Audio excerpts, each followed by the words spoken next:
Welcome to the One Within All, to another episode of InnerVerse. I'm your host, Chance, and in the time we find ourselves in today, what some consider the Kali Yuga, the average person's worldview is structured around the belief that just about every corner of the earth has been discovered, mapped, and comprehended in its historical significance.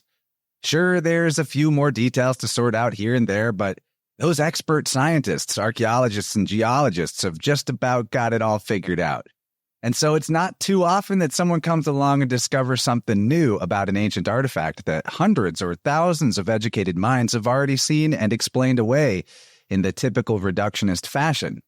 Enter Jason Quitt, our returning guest for this episode, who has presented such groundbreaking archaeosymbolic revelations not just once or twice, but many times over, to the extent that his monumental analytic achievements have revealed a pattern or system to the layers of geometric numerology encoded within archaic objects of mythological and religious significance from cultures around the world, demonstrating a very plausible packet of evidence for the existence of a universal knowledge system through the fingerprints of its diffusion across multiple continents. For those who are new to the juicy cognitive carnival of Jason Quitt and his website, The Crystal Sun, in past episodes together, you'll find that we've talked about his book, Egyptian Postures of Power, the knowledge of which he received in a sort of dream realm mystery school. And we've also discussed his follow-up work, Astral Genesis, a sort of part one to what we're talking about today, which explores astrological correspondences concealed in legends and mythological artifacts. As mind-blowing as all that prior work has been, it seems Jason is just getting started, as he's completed yet another book that we'll be discussing today called Gates of the Anunnaki, Sacred Geometry Keys to the Gods, which explores the possibility that the secret knowledge of the number patterns within great cosmic cycles and celestial measurements has been known to mankind since the time of ancient Babylon or before, and that civilization itself may have been developed out of this sort of mystical blueprint, perhaps to ensure its ability to persist through the eons by its fractal coherence with the macrocosmic and metaphysical infrastructure of reality itself.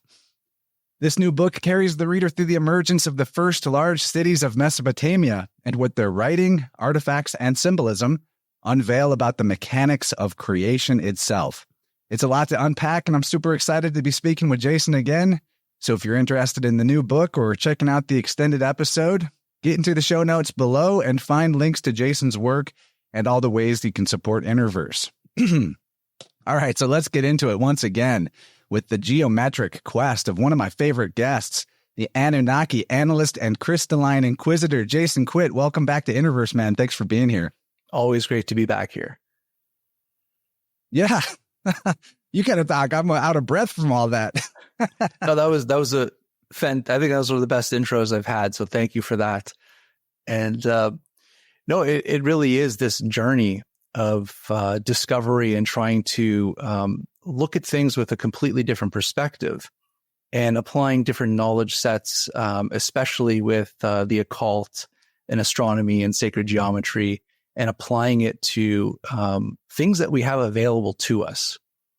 And once we put it in that context, suddenly we have a very unique story that comes out of it. So it's great to discuss it and to bring it to your audience, which I know loves this stuff. Yeah, dude, this is the advanced course. You know, this is the, you're talking to the researchers, practitioners, people that are pursuing these mysteries authentically in a self-initiated way. So I love that we get to take the deep end approach to the stuff. And you know, not to like out you, but off air, we were talking a little bit about the ancient aliens crowd that is so invested in the Zacharias Sitchin's kind of interpretation of the cuneiform tablets and artifacts. And I come from a more skeptical place, of course, and not that I think that there's such limitations on what is potentially possible in reality, but that we're really talking about more of a psychological process, and that occultism or even magical systems works upon the correspondence of, in the depth psychology sense or the Jungian sense, a layered psyche, both of the individual man and of the cosmos itself. And then one of the layers of that psyche is all the layers of allegory and symbolism where things mean the same thing as each other, but may appear as very different. And through knowing these correspondences, it becomes quite evident that the different systems of mythology throughout different parts of the world are either products of cultural diffusion or the emanations of the deepest layers of the human psyche, or some kind of combination of the two. And I think that your book does a really good job of showing how one way or another, some of these sacred numbers, sacred ratios emerge in artifacts and writing, in stories, legends. And I love it, man. It's a really great book. I'm super excited that we're here to talk about it. So I feel like I just did a second introduction, but maybe we can kind of take it from the top. Yeah. Well, just to comment on what you said is that when I started this process of research, you go to the bookstore, and we're talking like 20 plus years ago. I would pick up Zecharia Sitchin's books. I have Zecharia Sitchin's books, and I've read them. And that was kind of my first introduction to the Anunnaki. It's great sci-fi. I have it too. And I loved it. And it's, so in the back of my mind, when we're talking about the ancient alien subjects, you automatically go to Zecharia Sitchin and the whole story of the Anunnaki and the creation of mankind and the mining for gold. And that's kind of like the blueprint in which I would say modern thought about ancient alien theory comes out of. You have von Daniken, Chariots of the Gods, and then you have Zecharia Sitchin, and that combination creates the ancient alien philosophy, which is prevalent. And that's where I got my start as well. So I don't, put it out of my mind that is not important to understand where those ideas come from and why they believe that. But as you know, for the past decade or more, I've involved myself into the study of mysticism, the study of occult and ancient symbology and mysticism and all these ancient stories from cultures around the world. And as you start to get into that mindset, you start to read these stories with a completely different perspective. And it's from that perspective that you're seeing it through the eyes, like you said, of allegory, of symbology, of the greater cosmos. So the reflection of as above, so below. And when you're reading these ancient texts with that type of perspective, it completely changes what you're reading. And so we come in a time where people take things extremely literal. So if this paragraph says this, then that's exactly what happened. But then if you say, well, this is symbolic or of something that they're discussing as, let's say, a cycle of time or a movement of stars, or this is something to do with the growing of plants or a ritual, then, you have to have this kind of context when it comes to reading these things, and not just our beliefs and our simplifications of what we believe these ancient peoples believed. So this is where I'm coming from when I'm starting to discuss and write about these subjects. And a few of those particular keys are so important that, well, to back up, like, the amazing thing about the mystery school traditions of the ancient world is how you're presented with all these myriad stories. And then you come to find out that there's really only a few stories that are repeated with different symbolic representations of their componentry. And then those kind of reduce down into just one story, which is the same exact thing that happens when you look at the individual gods and goddesses themselves. There's this vast pantheon of demigods, gods, all of the 12 or more. And then those kind of resolve down into a trinity. And then that kind of resolves down into a singularity the more you keep pulling the thread. And probably the most monomythic singularity of the whole thing is the great cycles of time. and the world age doctrine. I've been really throwing myself into understanding that and all the different parts and pieces lately. So it's a pleasure how your book begins that way. And maybe, one thing I want to tag on to about the ancient aliens before we start talking about the founding of Uruk and these early cities in Babylon, is that when we hear the ancients say things like the gods taught us this or that, and we have the modern phenomenon of abduction and contact, I really do fall back on, as the best framework for understanding that, the Jungian idea, that the depth psychology idea that we do have innate powers and capacities, and that everything we learn is a sort of Platonic remembering. And so in a society where there's repression or there's extreme lack, then of course there would have some kind of phenomenon would emerge through the cracks of our external reality that would dress itself in the framework or of what our belief system might be able to accept. So maybe at an earlier time, it would be one of the gods came and taught you a thing, when it's really your own innate power in your deep unconscious layer of your psyche, an archetypal part of yourself, breaking through the repression and revealing itself and saying, I'm here, you can do this. And in a modern sense, it's, you can levitate, but since you don't believe you can, you have to experience it through a gray alien hovering you out of your bed in the middle of the night, and that's the only way you're going to have that experience. But I think the internet is the same way. Like, we have this innate mind-to-mind, instant telepathic communication power, but the only way we can really believe that we do is through screens and through technology that some smart person figured out for us, right? And so we don't have to throw all the baby out with the bathwater with the gods and the aliens, but I do like to just keep it all in the realm of the all is mind Hermetic principle. And it makes a great umbrella for it all to fit into. And I completely agree with that. And, I try to stress that when you really think about it, we don't know that much about the human race. We don't know much about our ancestors. And it was only through the passing down of knowledge, let's say through esoteric texts or the Bible, you would get information from our past. And then it wasn't until archaeology that would dig up these ancient cities and date them and say, wow, these, let's say, these tablets are 4 or 5, even 6,000 years old. And it's in a language that now we know how to decipher and read. So now we can glean as to what these ancestors of the human race believed. But it doesn't really go further back than that.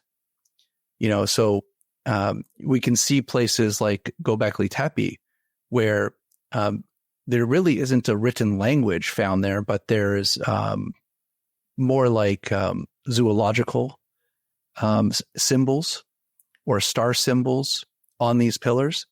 So we know that 12,000 years ago, people were communicating in a way where they can have these symbols.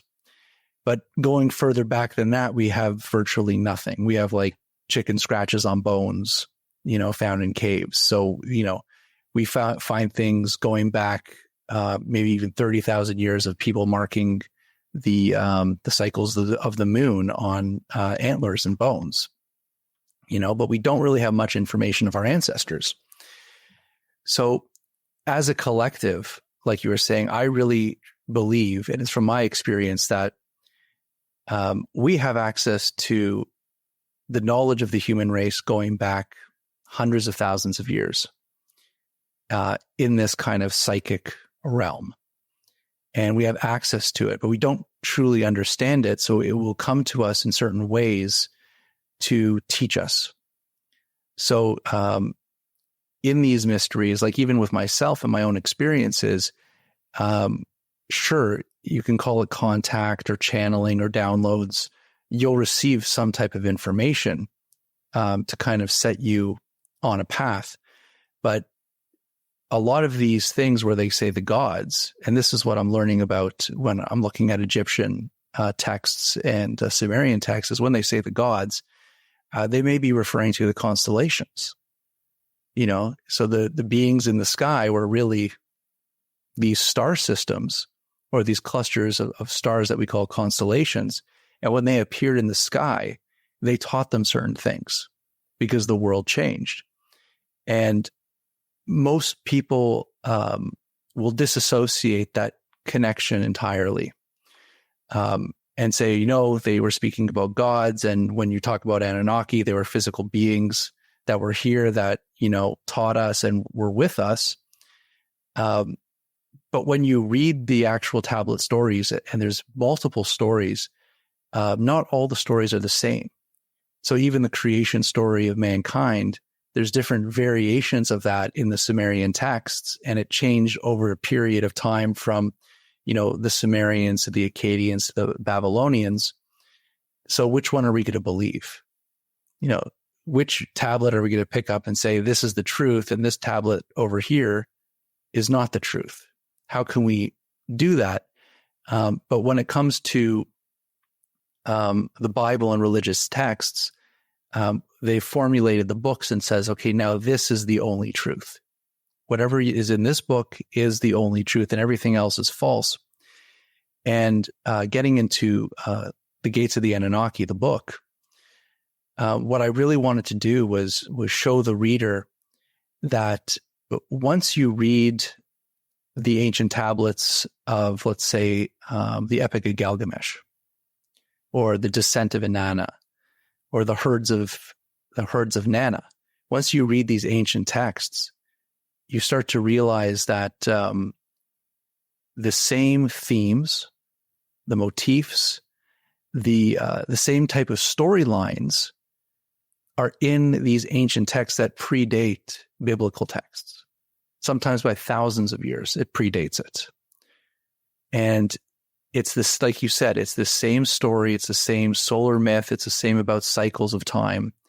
And if we really start to break down these stories, you start to see an entirely different perspective of what these people believed, the knowledge that they put into it, and then the later cultures that inherited or took this knowledge and rewrote it in a way for their culture, but still kept the same mysticism within it, the same hidden information within it, just different names, characters, and locations. Have you been aware of John McHugh's work? The Celestial Code of Scripture is his book. You know what? I think you mentioned him before, and I'm always telling people like you to read this book. Yeah. I'll show you what it looks like. Yeah, please. Because this, especially because you've been on your Sumerian kick, Yes. right? Right, in this book. So this, the subtitle of this book is The Astral Cipher Underlying the Miracle Stories of the Bible and Quran. And of course, we all know that astrotheology is a major component of these mythology systems and an explanatory factor. But John McHugh goes so far as to be able to show you like how it works, that the sky was a text and that was the original source information, and that gets copied down into physical writing. But through the names of the stars and constellations and the puns that are implicit in those names, especially to the astronomer priests who knew multiple languages, and other types of things like the shape of a constellation or stars possibly reflecting the shape of a letter, things like that. He's able to pull out of one stellar tableau an entire Bible miracle story, or an entire story from the Quran, or an entire Mesopotamian legend, showing through actually that is the cuneiform style writing, looking at the Akkadian and Sumerian lexicons, and like straight up show you that the whole sky was actually written in the Babylonian languages. Like that was what it was written in, and then word for word, it's translated into Greek or translated into other languages for the miracle stories. So anyway, it's like it's a serious study. He's an archaeoastronomer that can read cuneiform. Like, wow.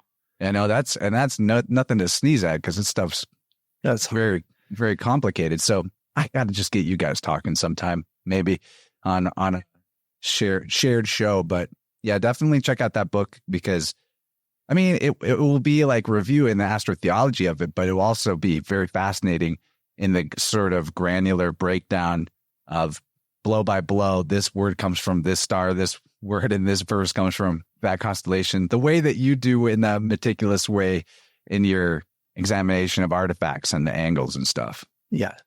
And, I really believe that. And I believe the first language was the stars. So I always say the first language was a star language. And, when they look up at the stars, and let's say they trace the constellations, that was a way of describing something that's occurring in the earth. And I believe when you look at language itself and written language, it's very complex. And we all look at letters of an alphabet and we just say, okay, these are the letters of the alphabet. But each letter is a teaching. Each letter is designed a very specific way to give you some type of knowledge. It's not just, someone just saying, okay, I'm going to put this letter and this sound in this way. It was very meticulously done. But that knowledge itself, either it's been lost or it's been hidden from us. It's inside of us, though. I told this story in a recent show of how I had a bizarre temporary transcendental experience that had a lot going on with it. But in the course of that day, I had a knowing of the quality of letters, the way that numbers have a mystical quality, letters have a mystical quality as well. And it's in there. And it's one of those, you seek the truth will seek you things. And so keep pulling the thread and, learn some different alphabets. That's a good way to start drawing it out of yourself too. And also, like you say, it's in you, and it's actually correct. People are saying, well, how did the Sumerians, because the Sumerians developed our numbering system. We have, the 360-degree circle because of the Sumerians. We have the base 60 model based on the Sumerians. So we're still using the number system that was created for us. And 60 was basically the sacred number. And I was thinking the other day, I'm like, there has to be a correspondence because, in the book Astral Genesis, I'm always talking about the hand and the arm. Like this was the measure of heaven and earth was the arm, the hands and the arm. And if you count the bones of your arm and hand, you have 30 bones. So in each arm, you have 60 bones. If you count your shoulder blade, that's 33. When you're born, your spine is made out of 33 bones, but the bottom bones fuse as you go through adolescence, and it creates 26 bones. So it's like, and we have 26 letters of the alphabet. The skull has 22 bones. The Hebrew language was 22 letters. Yad He Vav He equals 26. Yeah. You have, trying to remember, you also have 60 bones in your legs. So it's like all these numbers are encoded within us. Even our rib cage, we have 12 ribs, So it's like we have these numbers encoded right in us. And like I was talking about in Astral Genesis, is they knew how to basically measure space and time just using their arm and their hand and just counting the divisions of the fingers and the thumb and the hand to get the moon cycles, the solar cycles, the cycles of time. It creates 15 degrees in the sky. So basically, we are literally the image of creation, and we're the measurement of creation because we follow this pattern that is basically a fractal. It's a fractal of this cosmic code. But what I found, the most mind-blowing thing that I found writing this book, The Gates of the Anunnaki, was that this numbering system has a very significant relationship to the human body, to the cycles of time, to the earth, the moon, and the sun. Now, that relationship I found just in those objects. I know we all look at the outer planets and the different stars, but the numbers themselves have some type of correspondence directly to the human body, the moon, the sun, and the earth. And when you put the numbers on a piece of paper and you show the geometry of it, it's really hard to fathom why this is even possible. You know what I mean? It reflects the mystery school teaching that the universe is a large man and man is a small world, essentially. Right. And once you start to get all these pieces and see them, it's hard to ignore. Just as like the ratios between the earth, the moon, and the sun, and the scale in miles. We just think they're arbitrary numbers. Just to, we created distance, we created numbers. That's not true. There is a logical reason why a 1 is a 1 and a 2 is a 2. Like I said, with the bones in your hand and arm, you could take those bones and lay them out and count them.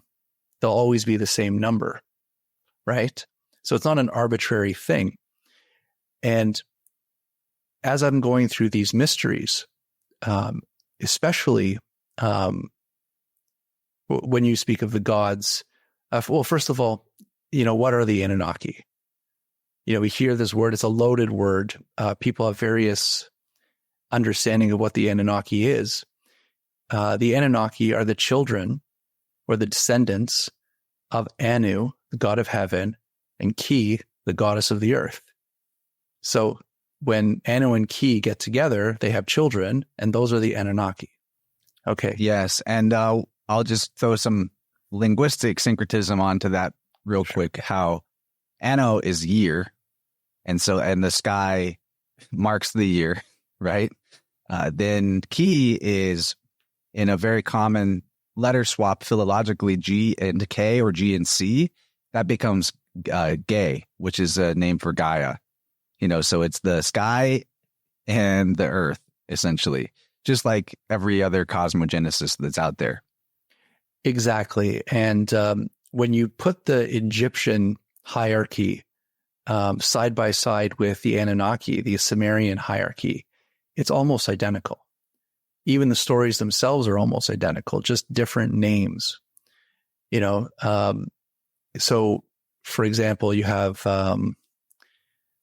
what's his name? Enlil, which is the goddess of the air, and he separates the sky and the earth.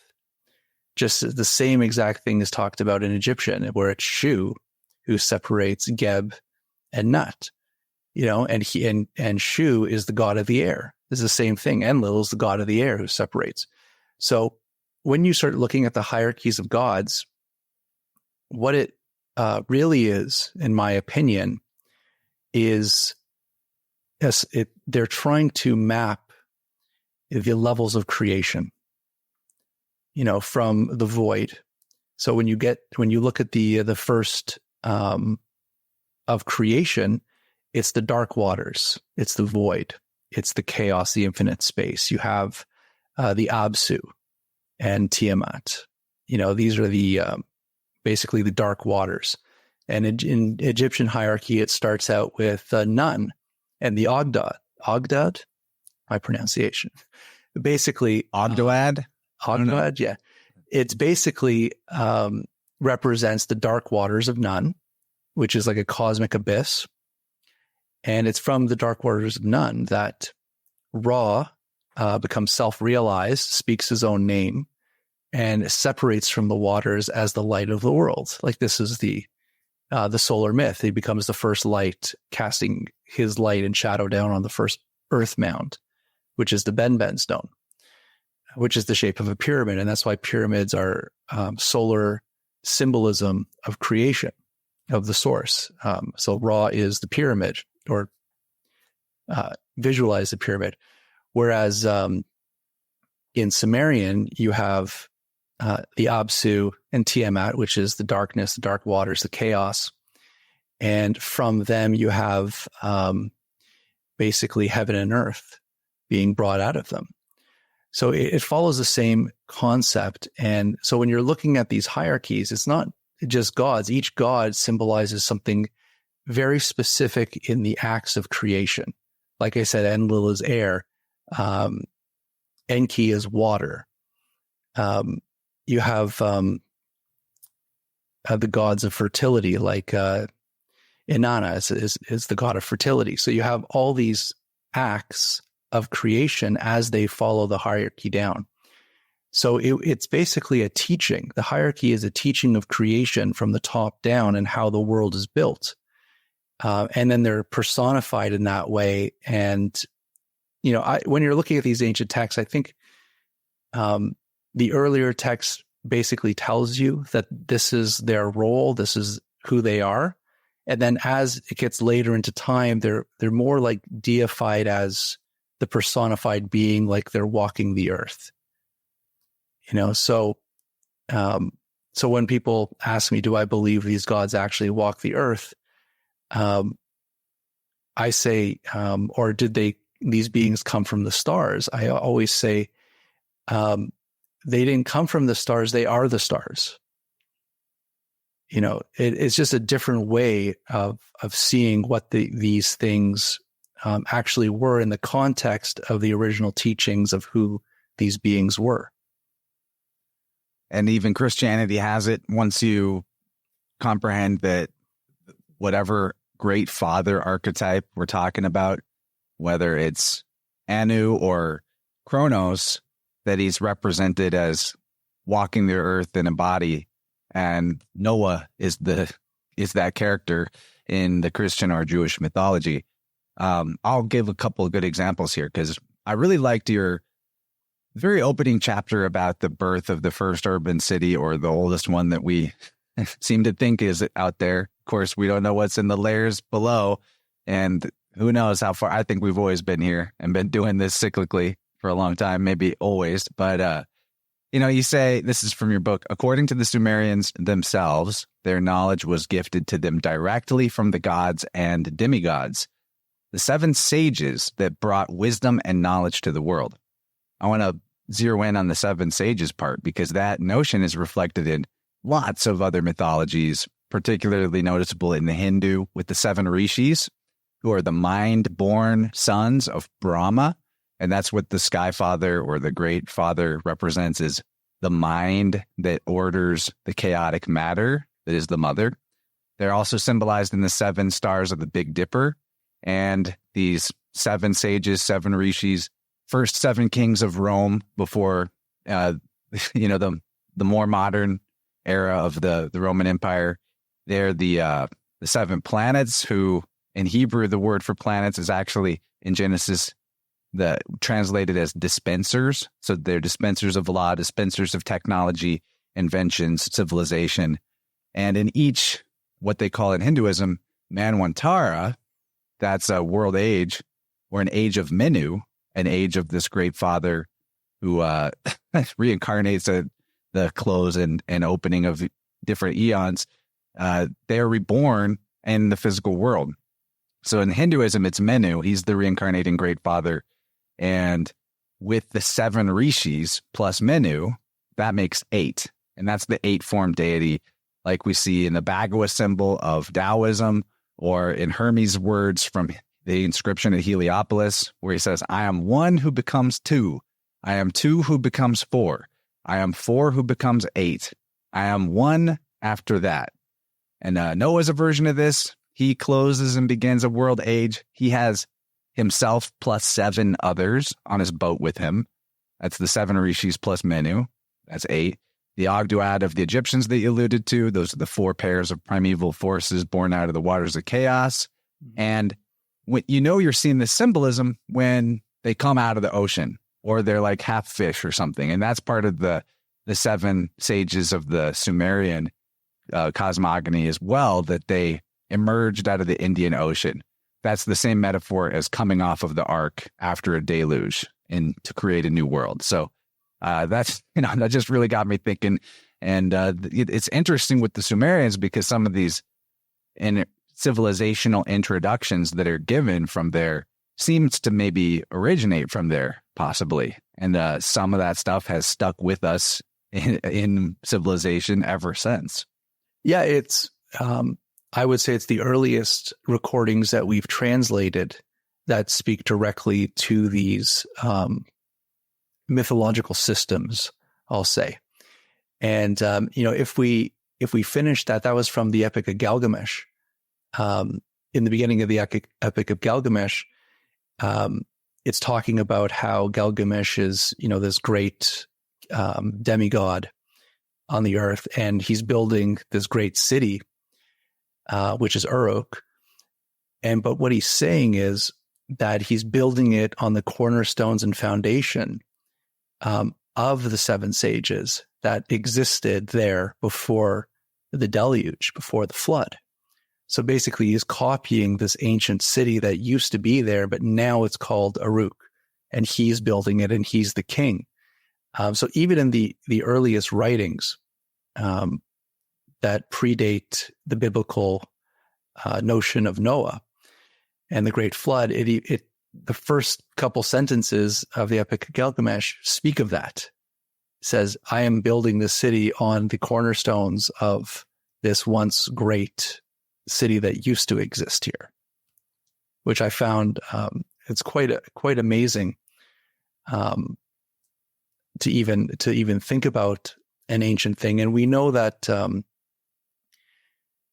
they're once they've discovered Göbekli Tepe, and it's been shown that it was buried by hand for some reason, and you have all these underground cities all around that area of ancient Anatolia, that there does seem to be enough evidence to show that there was not one, but multiple cataclysms that happened in the early Neolithic age that wiped out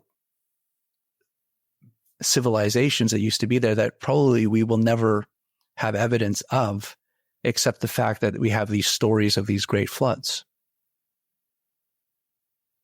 And part of that mythos too, what I find interesting is like one key to know that you're looking at it is if the mythological character involved is like a father of a multitude. Or sometimes there's like maybe something incestuous, like there's the story of Lot with Sodom and Gomorrah, where part of the doctrine was that there would be miniature or smaller deluges that are regional, and then at a certain part of the cycle, sometimes it would be worldwide, or it's like the fractal, that this small region represents the whole world. But the Lot, Sodom and Gomorrah, just sometimes the inundation is by fire rather than by water. And actually in that story, there's the inundation by water too, but it just gets left out of the headlines when people talk about it. And then Lot and his two daughters go into a cave of Brahm, essentially, where inside of that cave, which is a metaphor for the cosmic egg or the womb or the ark, they're enclosed. And then Lot and his daughters copulate to repopulate humanity, because from their perspective, the reason that they would incest with their fathers, because, well, otherwise the human race is not going to continue to exist. So there's like lots of stories out there that people might not even be able to clue in on, that it's this same cyclical story. And I really like to try to segue here, when you're discussing the Sumerian cosmogony and its similarity to the Egyptian cosmogenesis, you also bring in the Mesoamerican cosmogony, and there's really good juicy stuff there, particularly with the fact that so much of those pyramidal structures and ziggurats are also buried. Like, there's something up here. There's definitely something up. In the creation myth of Quetzalcoatl, and there's some very difficult names to pronounce in that, so I'll just summarize. But basically, when you look at the Babylonian creation myth, for example, the Enuma Elish, basically it talks about how Marduk goes and he basically fights Tiamat, and he wins. And when he rips, and Tiamat in this version of the story is transformed into this kind of water dragon, this serpent, cosmic serpent of chaos. And Marduk overcomes her, rips her body in half. Half her body becomes the earth, half her body becomes the heavens. And this is the creation myth. So our earth is basically the body of Tiamat. Our heavens are the body of Tiamat. And when you go to the Mesoamerican myth, which is literally the opposite end of the earth, so across the ocean, it's the same thing. Quetzalcoatl and his brother killed the sea crocodile serpent, who was causing chaos that they couldn't start creation because this sea serpent was causing all this chaos in the dark waters. So they kill it, successfully kill this monster, and they rip its body in half, and half its body becomes the earth and half its body becomes the heavens. It's literally the exact same story.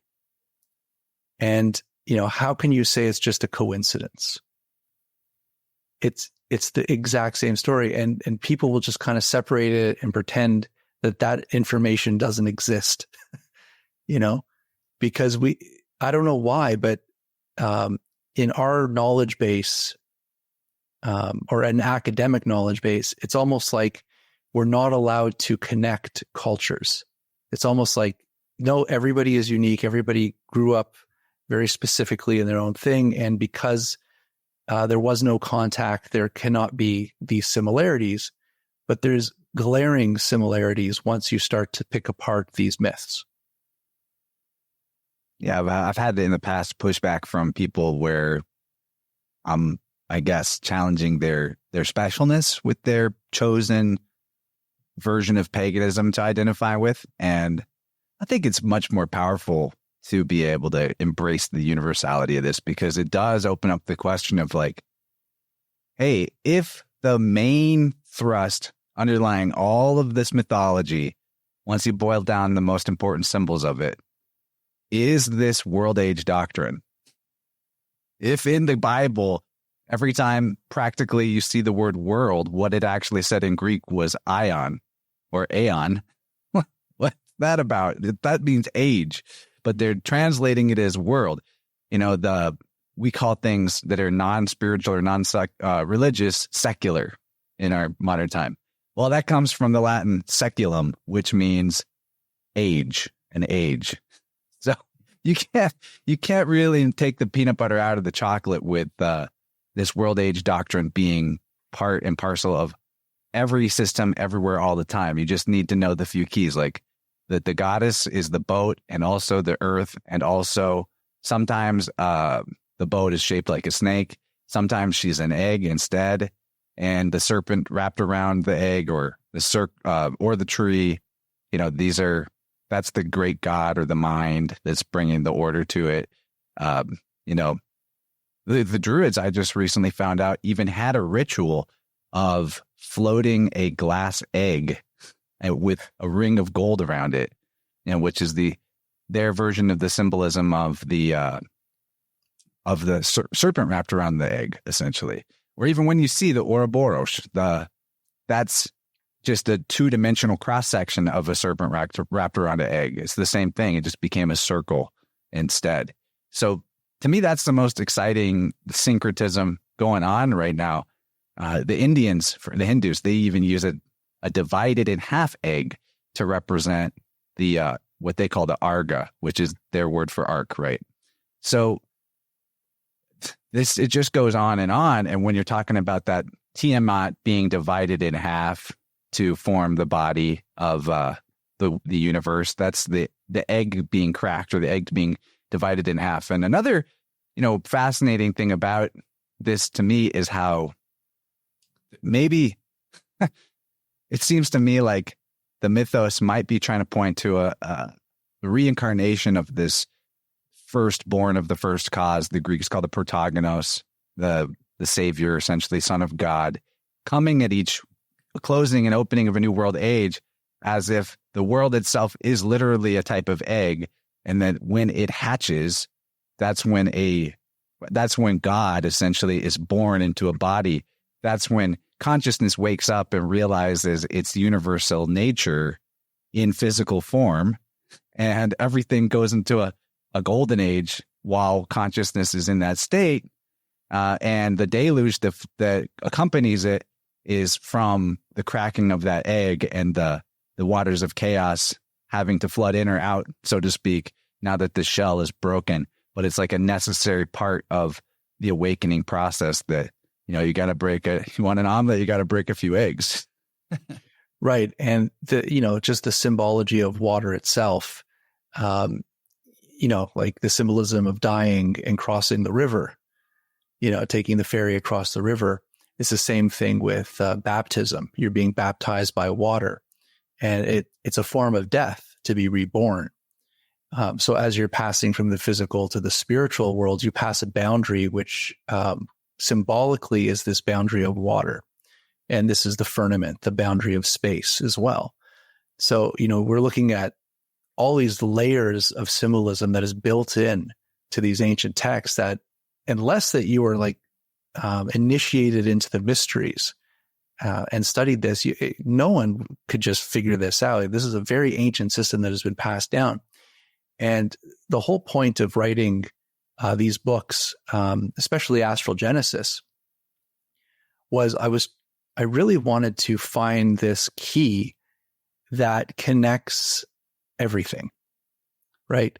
That a key that is so obvious that you could find it in Egypt, you could find it in Mesoamerica, you can find it in cultures all around the world. And what that key was actually geometry, that it was the geometry of the solar mythos. And what we're talking about is the solar mythos. It's this, the journey of the sun through the cycles of time, and how that was, the basis for this kind of ancient understanding of the ancient gods, of the movements of the seasons of the time. And the key was the 23.5 degree angle. And I know I put that in these books a lot, because I'm trying to hone in on this one little thing that we're taught in this day and age, that the angle, the tilt of the earth, was only known about 2,000 years ago by the Greeks. And because of this 23.5 degree tilt of the earth, that's how we get our seasons. That's how we get time. Now, I can show pretty conclusively that the gods and goddesses from Sumeria, from Egypt, from Mesoamerica to South America, what they did was they took that angle, 23.5 degrees of their solar deity, because it has to do with the tilt of the earth and the sun, and they built their gods with those very specific degrees in creating their images. So it's like they used the sun and the angles of the sun in the sky to basically draw or create statues or idols of these deities. And I don't think anybody's ever done this before. You can see, let's say like a symbol, for example. You'll see a symbol in Egypt of a god basically holding two serpents or staffs out to their side, right? And then you'll go to South America and you'll see the exact same symbology. You'll see the solar deity holding two staffs or two snakes. And then you show this to modern day archaeologists and they'll say, well, this is just coincidence. Like there's no relation between the cultures. This is just something that would naturally evolve, because, there's snakes there, you talk about Moses and his staff turning into a snake. What is this about? Right? But if you take the two images and then you superimpose them and you measure them, you'll realize that the images themselves are created on a sacred geometry grid that follows a pattern of this 23.5 degrees. It also follows 15 degrees, 30 degrees, 45 degrees. And so it has these very specific geometries that create these images. And once you show that, it's hard to ignore that they did not know the same information. And then who gave them this information? How did they develop this information? This is the mystery. And I think that is the basis of the entire mysteries, is how do these numbers come forward? How did these mythologies come forward to show the as above, so below? And I can share some slides just to show you what I'm talking about here. I just have to find the right slide here. Now, I wanted to ask too about the 23.5. Yes. Is there anything else that might point to in the natural world, or like in the human body, apart from a axial tilt? Our hands and our fingers. But basically, when I was writing Astral Genesis, there was a way of using your hands and arm to measure the sky, especially measure the stars. So when we're talking about 23 degrees, our hands naturally have this 23.5 degrees in them. So there was a way of measuring the sky and doing different hand signs, just holding your hand up to the stars or to the sun, and you can kind of count the degrees. So using the different fingers, as you can see, let me blow this up so you can see it a little better. But basically, the hand itself, for example, the cubit, the ancient cubit, was the arm from the base of the elbow to the top of the middle finger. And so this was the sacred measurements of the pyramids. And you would have the royal cubit, which was the measurements of the pharaohs. But basically, they would use their hands and arms to measure the sky, measure material, measure their temples. And like I was saying before, when you count the numbers of bones in your hands plus the bones in your arms, you get 30. You get 30 bones. And so this is where you get this kind of, the measuring system of 60. So you got 30 in one arm, 30 in the other, you get 60. Now, when they're dividing heaven, when they're dividing the sky, it's 360 degrees. And each constellation is 30 degrees. So the division of the sky is 30 degrees. The division of the sun passing through a constellation takes 2 hours. So the sun moves per hour 15 degrees. And when you put your hand out in front of your eye with an outstretched arm in front of you to the horizon, that distance in the sky is 15 degrees and equals 1 hour of time. So everything comes back to these sacred numbers of creation and how we can count the sun. So 6 palms is the sun, 7 palms is the moon. It says soon there, which I have to fix. But the Egyptian cubit was 1.728 feet, which is 20.763 inches. And as we go through the book, I show you that in ancient texts going back to the Sumerians, that number 1728 repeats itself constantly, especially in the Epic of Gilgamesh. That number is repeated. So what I was doing was I was not only decoding these ancient tablets when it comes to their symbolic nature or their allegorical nature to the stars and cycles of time, but they actually had numbers hidden within these texts that completely were symbiotic with the cycles of time. So there was this sacred geometry knowledge that was hidden within the words of these ancient tablets that opened you up to these mysteries. Yeah. The thing about that, which I totally agree with, what can be confusing is that sometimes different priesthoods in different times and places would disagree about what those numerical cycles actually are. Like what the numbers are.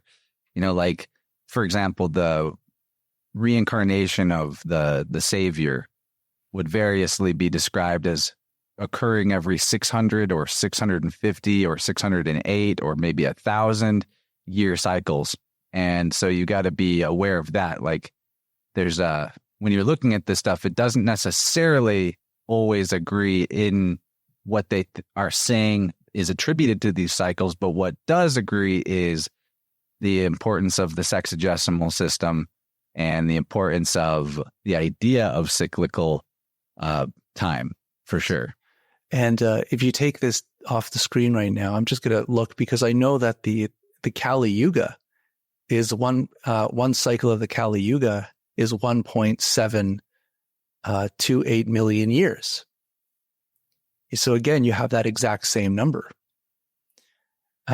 So that's what this book goes through is picking these numbers right out of the texts of these things and showing you how they relate to one another, which is, it's basically mind-blowing that these numbers continually repeat themselves, and they're the same numbers that you find in the pyramids and buildings of ancient architecture as well. So, Jason, we're at a good point to make our transition over to the second part, and I think we're just starting to crack open the more advanced information. We might get a little mathy, okay, and some show and tell. But I love how this has flown through the first part, and really enjoy talking with you. It's just, I know you understand, but it's kind of rare to have somebody to talk about the deeper patterns within these things that folks like you and me maybe get a little obsessive about. But it's fun. It's like the more you know, the more things you connect to each other, the more you can access what you know, and it becomes like invigorating. So if there's any closing thoughts you want to give to the first hour people, or let them know where to get your book or how to connect with you, I'd really appreciate that. Well, it's difficult to have this memory recall, and I think you're a professional at this memory recall, but it's like, I can't do it. This is why I write books, is because it's like I'll go down these rabbit holes. You can't see it, but I'm surrounded by notes, and there's Word documents open everywhere. And exactly. So for me, it's like, it's so complicated. And what we're discussing is actually very complicated, because you have to have a grounding in a number of different areas, right? So you have to know about these ancient texts. You have to know about allegories. You have to know about the cycles of time. You got to know about the stars. You have to know about the seasons and the cycles and the ancient gods. So there's this learning curve getting into this. And I know you've been doing this for a long time. I've been doing this for a long time. So you get to a stage where you kind of need to write this all down.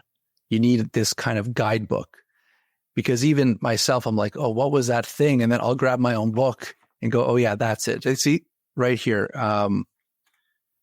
Where was it? It's what I was discussing before wasn't the Kali Yuga. It was the Krata Yuga, which is 1,728,000,000 years. So it's like, I have all the numbers laid out exactly to where they need to be, so that you have a reference to go back to and say, okay, this aligns to that. So I know it's a lot of information, but once you start putting this together, you cannot see the world in a different way. It completely changes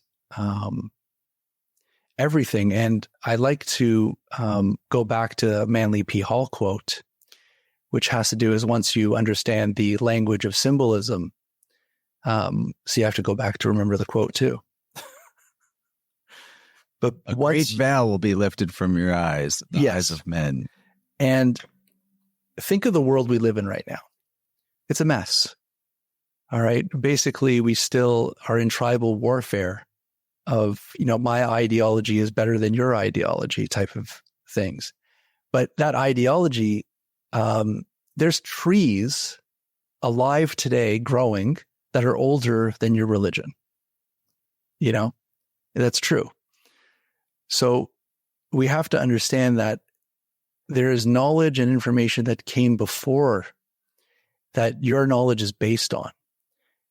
And if you start to understand this knowledge base that comes thousands of years before the reality we live today, and we start to unpack that, you start to realize that you're getting a completely different story. And it's almost like thousands of years of broken telephone. So it's the original message has been devolved so much that it's no longer the original message. And what we're doing is we're trying to take this information, this older information, bring it to the forefront and translate it in a way that was trying to express the knowledge that they were trying to give us originally. And if we only understood that and understood that symbolism, would it change the world? And I think it would absolutely change the world. It starts with you taking it in, changing yourself based on, at the very least, comprehending that there's this order, there's this ordering principle. And that ordering principle is the great mind. And your mind is an extension of that great mind.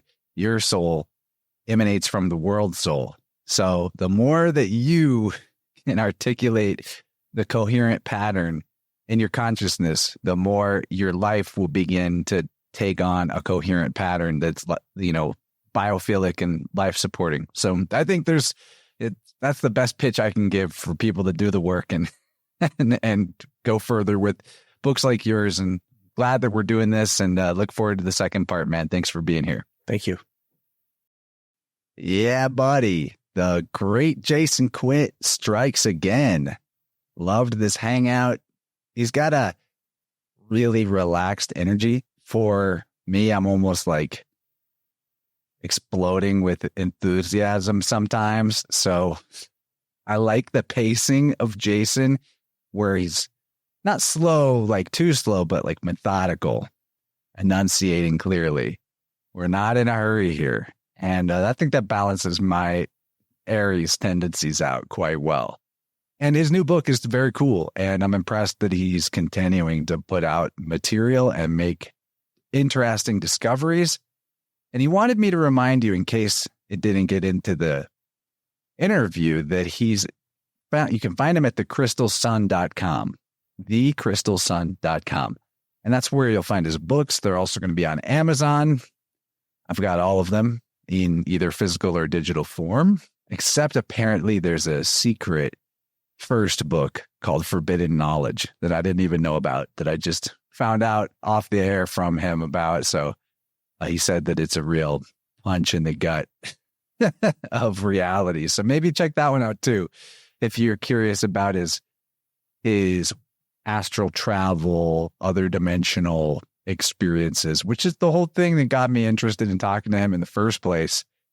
Before I realized that, he's one of the 5 people in the world that I can have a in-depth conversation about symbolic syncretism with. Great.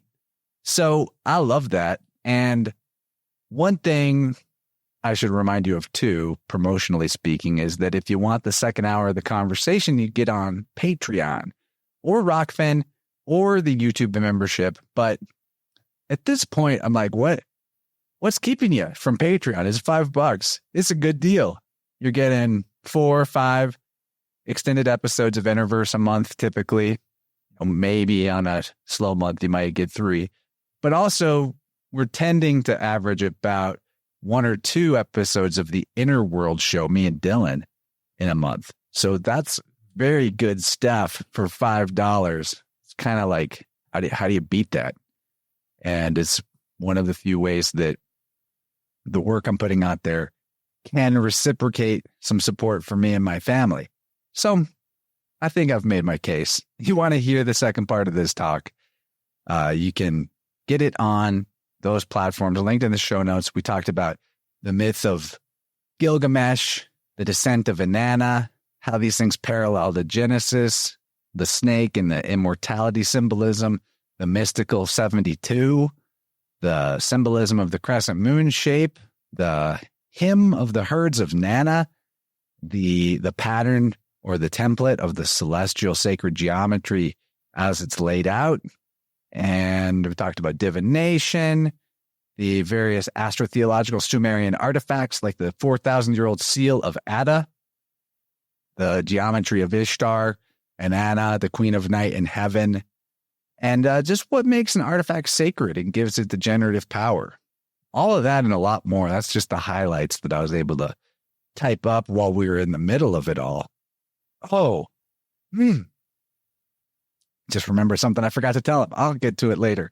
I think we're going to talk again sooner, though, than the space between this one and the last one, because we did have a nice banter after the talk, and we got some interesting ambitions between the two of us. And like I said, there's only a handful of people that either of us knows that can hang with this type of combo. So it's good stuff. And wanted to bring up too, whenever you look at Jason's work, he does a great job showing these number patterns that exist throughout the cosmos, according to the materialism outer space type of cosmology. And I personally kind of lean more towards, rather than those numbers and ratios of the supposed diameter of the Earth and the distance to the moon and things of that nature, rather than those being truths that the ancients knew, I actually kind of lean towards that's mysticism being passed off as science, ancient mysticism being passed off as modern science. So I wanted to point that out because if, for example, you have a personal viewpoint perspective that differs from, most people that think that this is a ball flying through an endless void, that doesn't mean you can't still get something interesting out of somebody's work that does think that way. I remain in the agnostic position. I do want to get more into that topic later on, because the recent episode with David Matheson, we also kind of broached that subject of like, why is it upside down in Australia? And I don't really know the right questions to ask in that situation to play devil's advocate to the globe model. And don't claim to know what it is, but I definitely don't trust the authority figures that tell me that they know. So there's that. Other news, the creating a baby is going really well in my life. The biofield tunings are going really well. Life is just fun. Mercury just went direct, so everybody's crushing. Everything feels like it's on time again. I don't have too much to throw at you in this outro. Just been keeping my research going and building bigger and bigger piles of notes, most of which is going to be part of inner world content in the future. So, you like this stuff, you know where it's at. Thank you, everybody who's a supporter. Thank you to everyone who's listening, even for free. And know that you're kind of elite for being into this information. It's not that common at this point. And folks like yourself are key people to disseminate higher truths metaphysically and physically to the world. So keep seeking the pattern, and the pattern will seek you. The truth will set you free. And with that, I'll let you go. Much love, everybody. See you on the next one.